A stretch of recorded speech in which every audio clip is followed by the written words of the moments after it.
My name is Lars Langhout. I'm the co-founder and CEO at NoPalm Ingredients. So I was working as strategy consultant in Amsterdam, and I had decided for myself that I didn't want to stay in consulting.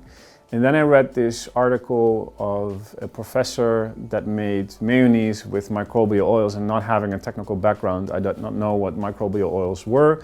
I did not know what yeast can do. So I was immediately fascinated with that concept. So I decided to reach out.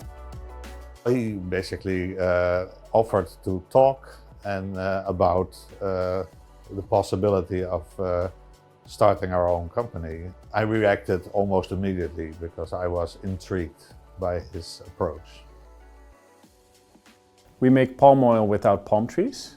That means is that we ferment food industry waste streams into oils and fats using fermentation. Well, the fermentation process is we use a yeast. It's a yeast which accumulates lots of oil, and this oil is identical to palm oil. And we grow the yeast on food waste. In this way we have a very sustainable process. It's at price parity to palm oil.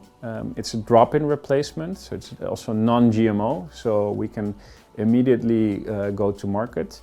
And it reduces carbon emissions by 90% and land use by 99%. We want to save tropical forests, and we want to reduce carbon emission. That is our main mission. NoPalm has been around for about 3.5 years now. We started with a team of 4. Now we're on the side of 25 to 30 people, including interns. The next step is that we're going to set up a demo factory. And once we've established that and demonstrated the profitability at that scale at the demo site, then we're going to build our first commercial factory that we plan for 2028, 2029. Our connection to StartLife is indeed using the shared facilities. StartLife is in the middle of the ecosystem around food and technology. And Wageningen plays a pivotal role there, plays Champions League when it comes to this industry. Lut has reached out to me many times, making direct connections, which has been very helpful with investors that we've otherwise wouldn't have not met. So I think there's a big added value to startups in the ecosystem to work with StartLife.